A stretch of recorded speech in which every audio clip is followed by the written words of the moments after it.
গত 9ই মে 25শে বৈশাখ আমরা চলে গেছিলাম আদ্যাপীঠ মন্দিরে। আজ সেই গল্পই আমি তোমাদের সঙ্গে শেয়ার করব। হ্যালো বন্ধুরা, কেমন আছো তোমরা সবাই? তোমরা দেখছো আমার channel nature view with Sutapa, আর আমি সুতপা রয়েছি তোমাদের সঙ্গে। আমাদের আদ্যাপীঠ যাওয়ার একটি কারণ ছিল, সেই কারণটিও আমি তোমাদের সঙ্গে তুলে ধরবো এবং সবই তোমাদের বলবো। আমি প্রথমে তোমাদের আদ্যাপীঠ মন্দিরটি ঘুরিয়ে দেখাচ্ছি। তোমরা অনেকেই আদ্যাপীঠ গেছো, আবার অনেকে যাওনি। যারা গেছো তারাও দেখো, আর যারা যাওনি তারাও দেখে নাও আমার ভিডিওর মাধ্যমে। এখন তোমরা যে মন্দিরটি দেখতে পাচ্ছ, তোমরা পুজো দিতে হলে আদ্যাপীঠে এই মন্দিরেই তোমাদের পুজো দিতে হবে। এই মন্দিরেই পুজো হয়।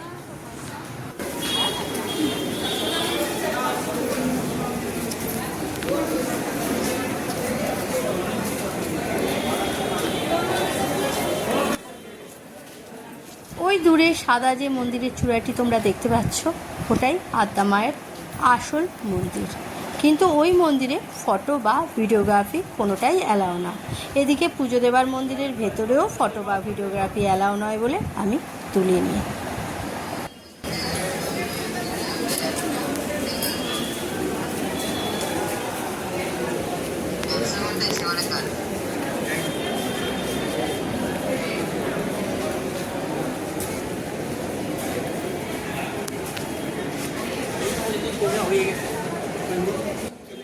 এই যে বিল্ডিংটি তোমরা দেখতে পাচ্ছ, তোমরা যদি ভোগ খাবে মনে করো, তাহলে এই বিল্ডিং থেকেই তোমাদের কুপন সংগ্রহ করতে হবে।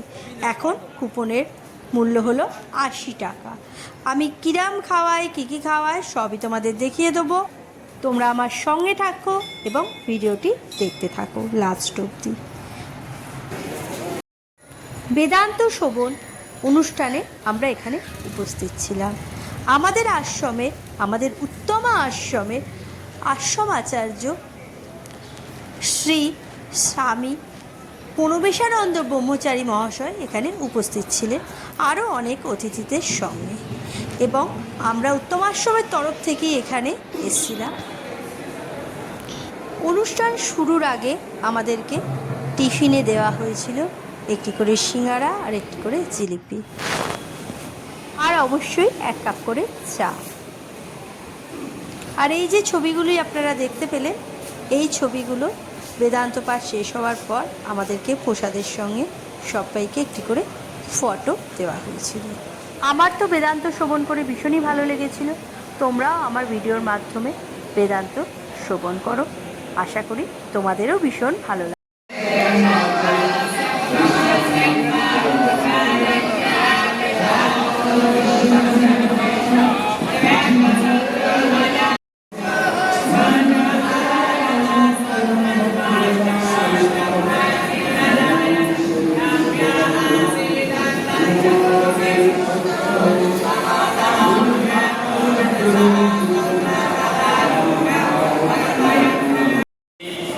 আমাদের বঙ্গদেশের সর্বপ্রাচীন শঙ্কর মঠ, হাওড়া রামরাজাতলা শঙ্কর মঠের অধ্যক্ষ স্বামী শ্রী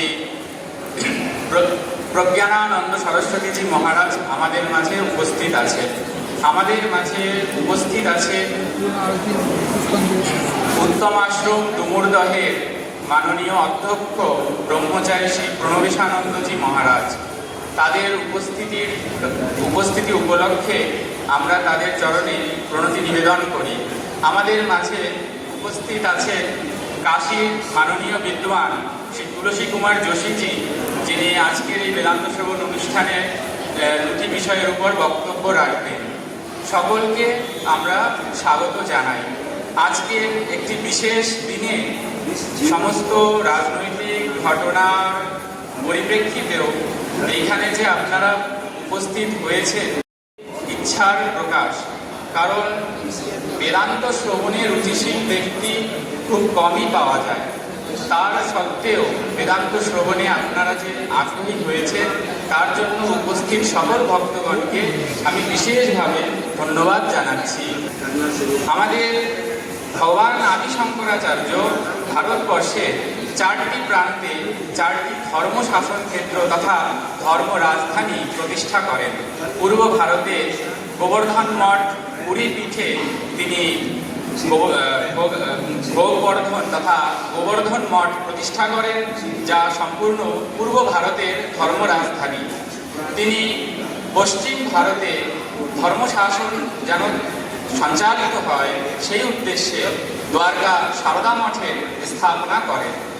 উত্তর ভারতে বদ্রিকা আশ্রমে তিনি জ্যোতির্মঠের প্রতিষ্ঠা করেন এবং দক্ষিণ ভারতে যেখানে সদা মা সারদা দেবী বিরাজিত, সেই দক্ষিণ ভারতে তিনি শৃঙ্গেরি সারদা পীঠের প্রতিষ্ঠা করেন। জগৎগুরু ভগবান আদি শঙ্করাচার্য ভারতবর্ষে যখন দেখলেন নাস্তিক্যবাদ, বৌদ্ধ দর্শন, জৈন দর্শন ইত্যাদি নানা রকম নাস্তিক্যবাদের প্রভাবে ভারতের সনাতন হিন্দু ধর্ম প্রভাবিত হচ্ছে, কলুষিত হচ্ছে, তখন সেই অন্ধকারাচ্ছন্ন যুগে ভগবান স্বয়ং শিব শঙ্কর সদাশিব শঙ্করাচার্য রূপে ভারতভূমিতে দক্ষিণ ভারতের কেরালার কালাডিতে আবির্ভূত হন। তিনি মাত্র ৩২ বছর জীবনকালে সম্পূর্ণ ভারতবর্ষে দীর্ঘকাল পদব্রজে যাত্রা করে সমস্ত নাস্তিক্য দর্শনকে পরাজিত করে তৎকালীন সময়ে প্রায় ৭২টি মতকে তিনি খণ্ডন করে অদ্বৈত বেদান্ত দর্শনের সূত্রে সম্পূর্ণ বিভিন্ন শাখা সম্প্রদায়ে বিভক্ত সনাতন হিন্দু ধর্মকে একই সূত্রে গেঁথে দেন এবং তখন থেকেই তিনি ব্রহ্মের ঐক্য প্রতিষ্ঠার নিমিত্তে পঞ্চব্রহ্মে তথা পঞ্চদেবতার পূজা উপাসনার প্রচলন করেন এবং তৎপরবর্তীতে সনাতনী হিন্দু সমাজ পুনরায় একচ্ছত্র হতে পারে। তো ভগবান আদি শঙ্করাচার্যের কৃতিত্ব ভারতীয় সনাতন ধর্মের জন্য অনন্য এবং আজকে আমরা যে নিজেরা হিন্দু হিসেবে নিজেদের দাবি করছি তার প্রকৃতপক্ষে কারণ হচ্ছেন ভগবান আদি শঙ্করাচার্য। তিনি যদি না থাকতেন, তার দিগ্বিজয়ী কীর্তি যদি না থাকতো, তাহলে আজকে হয়তো আমরা নাস্তিক্য দর্শনের প্রভাবে নাস্তিকই থাকতাম, সনাতনী হিন্দু হিসেবে থাকতে পারতাম না। তো ভগবান আদি শঙ্করাচার্য সমস্ত নাস্তিক্য দর্শনকে খণ্ডন যখন করলেন, তিনি ব্রহ্মসূত্রের অদ্বৈত বেদান্ত ভাষ্য রচনা করলেন, উপনিষদের অদ্বৈত বেদান্ত ভাষ্য রচনা করলেন এবং গীতার অদ্বৈত বেদান্ত ভাষ্য রচনা করলেন। এই প্রস্থানত্রয়ী তিনি ভাষ্য রচনা করে সনাতন ধর্মকে এক অখণ্ডনীয় যুক্তির বলে এবং আধ্যাত্মিক জ্ঞানের দ্বারা প্রভাবিত করে ভারতের সনাতন ধর্মকে চিরস্থায়ী দিগ্বিজয়ী কীর্তিতে প্রতিষ্ঠা করেন।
ॐ तत्पुरो नमः।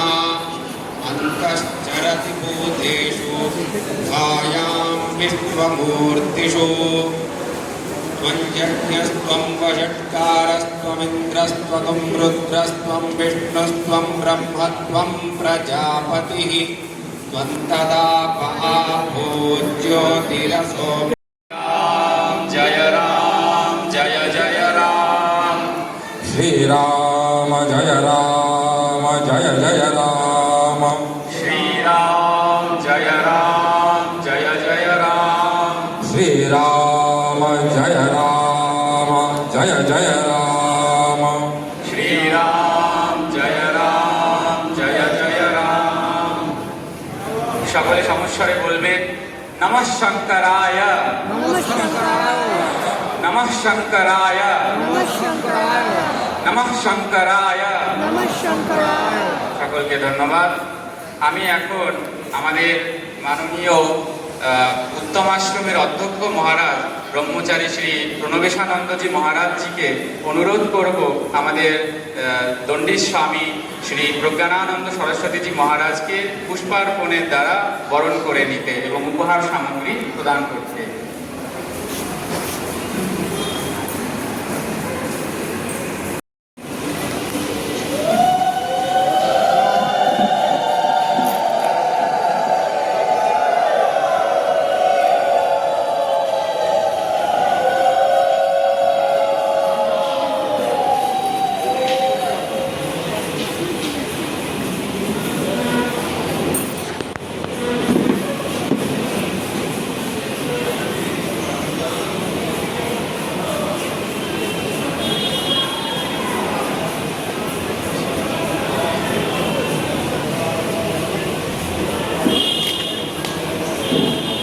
यो वेदादौ सरः प्रोक्तो वेदान्ते च प्रतिष्ठितः तस्सो प्रकृतिलीनस्सो यपरास महेश्वरः।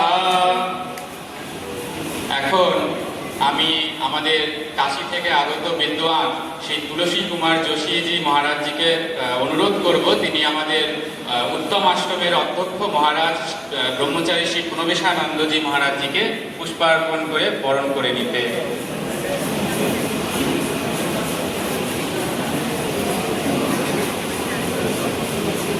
जय श्री श्री गुरु महाराज जी की जय। जय श्री श्री गुरु महाराज जी की जय। जय श्री श्री गुरु महाराज जी की जय। उत्तम प्रणाम ने हरि हरि बोल हरि हरि बोल हरि हरि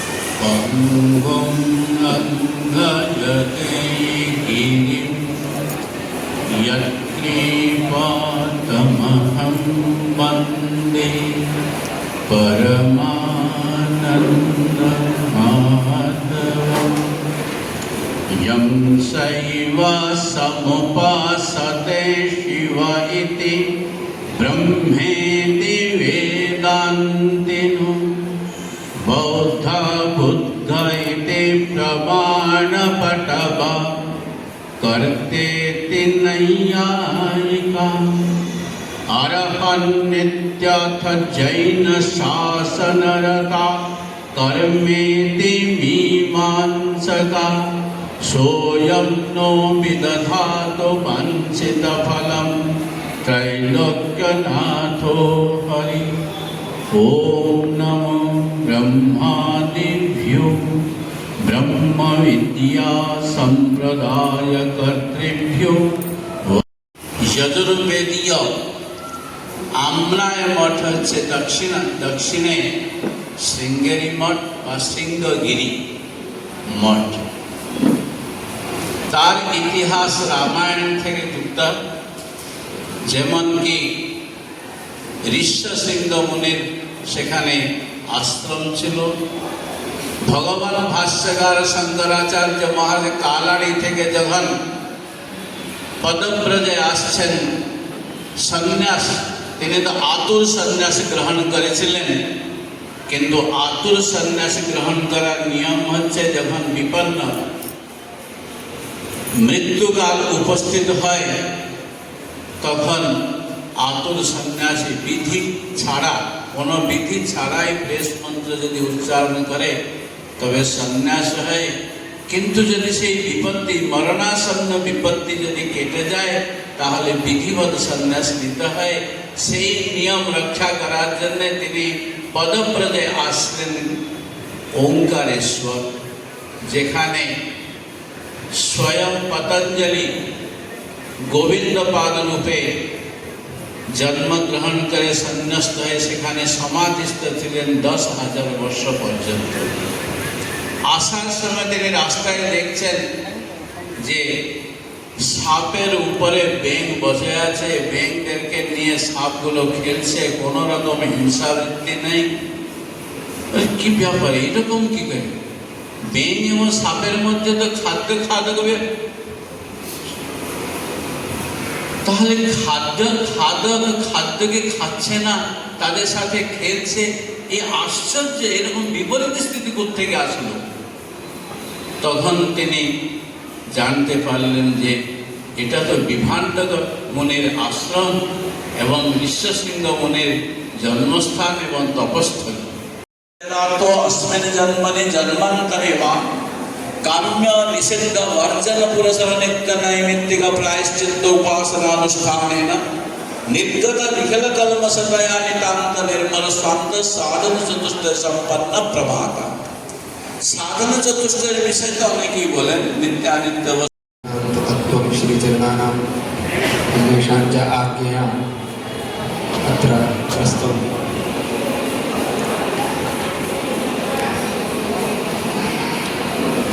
योऽन्तः प्रविश्य मम वाचमिमां प्रसुप्तां सञ्जीवयत्यखिलशक्तिधरस्वधाम्ना अन्यांश्च हस्तचरणश्रवणत्वगादीन् प्राणान् नमो भगवते पुरुषाय तुभ्यम्। আমি সেই চৈতন্যকে প্রণাম করছি যা আমাদের সবার শরীরে জীবন্ত করে, কর্মেন্দ্রিয়, জ্ঞানেন্দ্রিয় আর প্রাণ শক্তিকে জাগৃত করে। আমি বেশি বাংলা জানি না, একটু একটু জানি। আমাদের বাড়ি बंगाली टोला काशी क्षेत्रे आछे, तो एकटू एकटू संस्कार आछे, लेकिन मैं हिंदी में आप लोगों को प्रयास करता हूँ संबोधित करने का। हिंदी आप सभी को समझ में आती है। आप सभी को मेरा सादर प्रणाम। यहाँ पर उपस्थित सभी श्रोतृगण को, हर वर्ग के यहाँ पर लोग उपस्थित हैं, युवा भी हैं, वृद्ध भी हैं। स्वामी जी के प्रबोधन के बाद बहुत कुछ बताना शेष नहीं है। स्वामी जी सभी विषयों को, प्रायः वेदांत के विषयों को, व्यवहार के विषयों को बड़ी सरलता से हम लोगों को समझाएं। अब शेष के বেদান্ত পাঠ শুনে আমাদের সনাতন হিন্দু ধর্মকে আরও অনেক গভীরভাবে জানতে পারলাম আর বুঝতে পারলাম। আপনারাও সময় সুযোগ পেলে একবার বেদান্ত পাঠ শুনে দেখবেন, আপনাদেরও খুবই ভালো লাগবে। এই দিন আমরা যারা আশ্রমের তরফ থেকে আদ্যাপীঠে গিয়েছিলাম তাদের বিনামূল্যে প্রসাদ গ্রহণেরও ব্যবস্থা ছিল। প্রসাদে ছিল পোলাও, একটা করে কুমড়োনি, তারপর ছিল সাদা ভাত, তার সঙ্গে পনির, আলু, পটল দিয়ে তরকারি আর ডাল। তারপর ছিল ভোগ, তার সঙ্গে একটি ছ্যাঁচড়া, আর লাস্টে ছিল চাটনি আর পায়েস। আর যে কোনো মন্দিরের মতোই এই মন্দিরেরও প্রসাদের স্বাদ ছিল অদ্বিতীয়, অসাধারণ সুন্দর।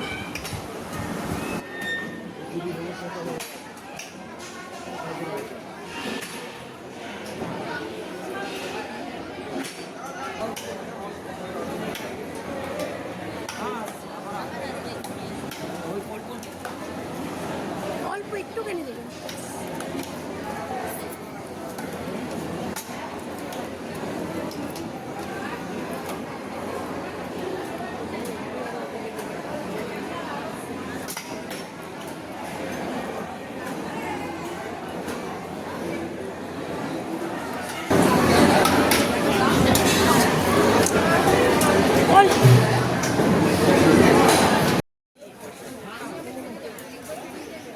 খাওয়া দাওয়া শেষ করে একটু ঘোরাঘুরি করেই আমরা পৌঁছে গেছিলাম আবার বেদান্ত শোভন অনুষ্ঠানে।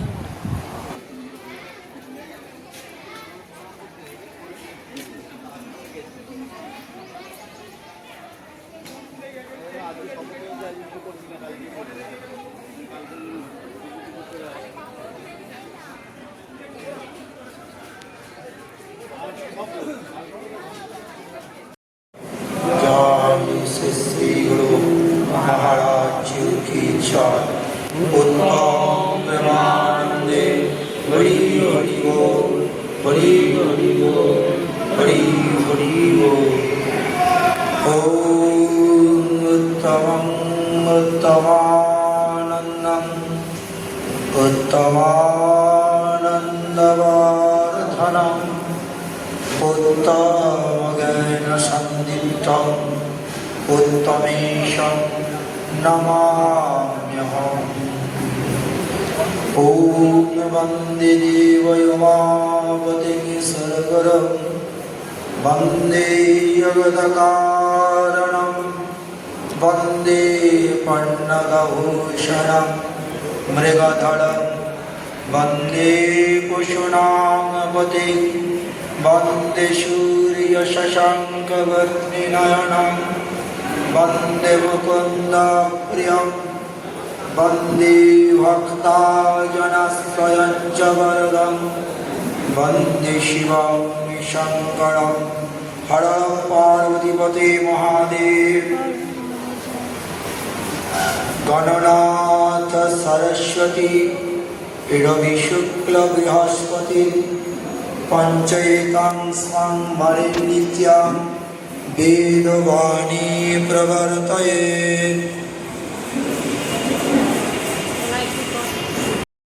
शुभ स्नेहाशंका तत्सह सुंदर सुशोभित सुसज्जित सुपरिवेष्टित मंचे उपस्थित प्रथम अध्याये छिलेन देदानंद स्वामी श्रीमद प्रज्ञानंद ब्रह्मचार्य सरस्वती महाराज छिलेन काशीर विख्यात पंडित जोशी कुमार जोशी एवं तत्सह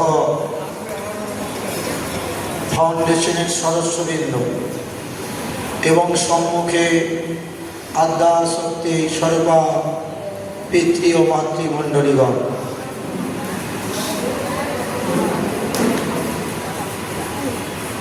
আজকে যে অনুষ্ঠানটি সেটির দিকে নিশ্চয়ই দৃষ্টিপাত আপনারা করেছেন। অনুষ্ঠানটি হচ্ছে বেদান্ত শ্রবণ। এই শ্রবণের মধ্যে দিয়ে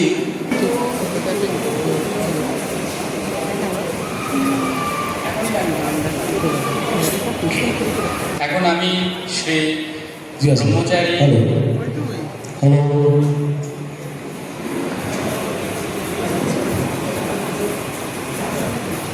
শ্রী ব্রহ্মচারী মুরাল ভাই মহারাজজিকে অনুরোধ করব আমাদের এই অনুষ্ঠানে উপস্থিত হয়ে তিনি আমাদের আশীর্বাদ করে তার মূল্যবান আশীর্বাণী বক্তব্য প্রদান করার জন্য। মহারাজ অঙ্গুক গিরি লঙ্ঘন করাতে পারেন শ্রী পরমানন্দ মাধবকে প্রণাম করি। I worship Madhava, the supreme bliss, by whose grace a dumb can talk, a lame can cross the hill. Aisha, Shuddham, Astayam, Shocham, Samyamevaji, Ekatsamasikam, Praptam, Dharmaisi, Panchalaksha. ধর্মের পাঁচটি লক্ষণ, প্রথম হল অহিংসা, নন ভায়োলেন্স, কাকে হিংসা করবেন না। দ্বিতীয় হল সত্য, রামকৃষ্ণদেব বলতেন সত্য কথা কলির তপস্যা, যে সত্য ধরে আছে সে মান করে শুয়ে আছে। মহাত্মা গান্ধীজি বলতেন truth is god, god is truth. সত্যই ভগবান, ভগবানের সত্য।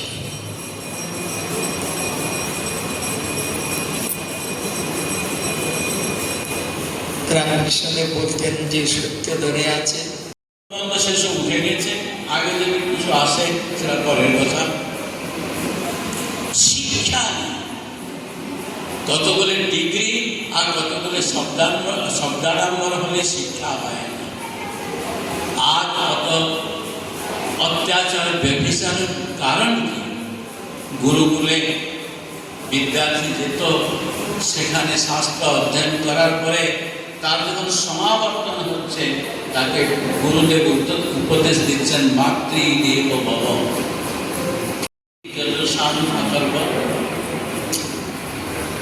বেদ মুখ্য রূপে দুভাগে আর তিন ভাগেও বিভক্ত আছে। কিরকম? দুভাগ হচ্ছে, এক সংহিতা ভাগ, এক উপনিষদ ভাগ। তিন ভাগ যেখানে বলা আছে, এক সংহিতা ভাগ বা কর্মকাণ্ড, মাঝখানে হচ্ছে উপাসনা কাণ্ড, আর অন্তত হচ্ছে উপনিষদ।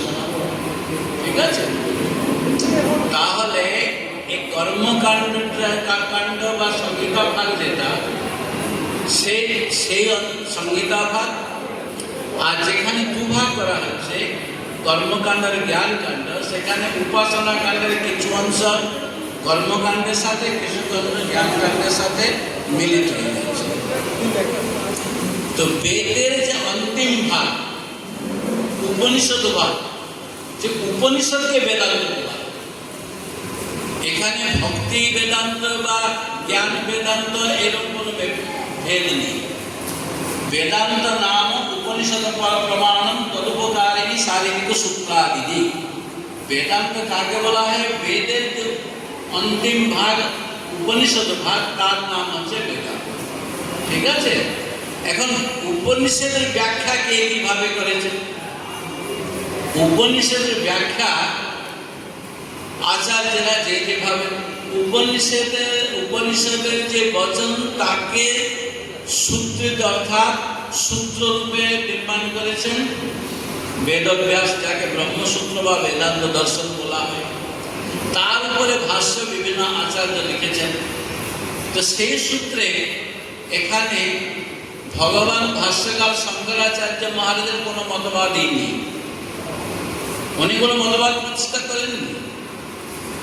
যে অদ্বৈতবাদ ওনাকে বলা হচ্ছে, সে উনি উপনিষদের তাৎপর্যকে নির্ধারণ করেছেন। ব্রহ্মসূত্রের যে ব্যাখ্যা উপনিষদমূলক, সেটা উনি প্রতিপাদন করেছেন। এই জন্যে উপনিষদের ব্যাখ্যা, উপনিষদে যা বলা হয়েছে সেই অর্থকে যে প্রতিপাদন করছে, সেটাই হচ্ছে বেদান্ত। সেটাকে কেউ ভক্তিমূলক করেছে, কেউ জ্ঞানমূলক করেছে। এখন বলতে গেলে মুদিখানার দোকানে বেশি ভিড় হয়, জুয়েলের দোকানে তো ভিড় হয়।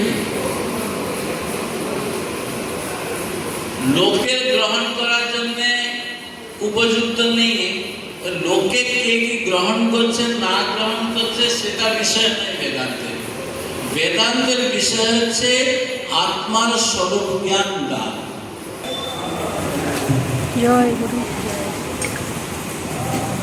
আমি মঞ্চে জয় গুরু।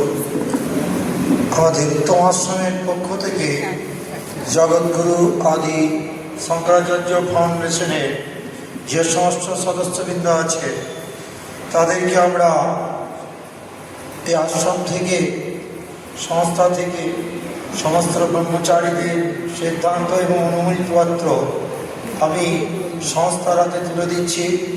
যে সেবা কাজগুলি ওনারা করবেন, গুরুকুল প্রতিষ্ঠা, গোশালা নির্মাণ, ভগবত আদি শঙ্করাচার্যের মন্দির আদি শঙ্করাচার্য প্রতিষ্ঠিত দক্ষিণ নারায়ণ সারদাপীঠ শিঙ্গিরে অবস্থিত ভগবতী সারদা দেবীর অনুরূপ প্রতিমূর্তি এবং পূজার নিমিত্ত মন্দির, এই সমস্ত সেবা কর্মে অনুষ্ঠানের জন্য আশ্রম থেকে ওনাদের অনুমতিপত্র হাতে তুলে দেওয়া হলো।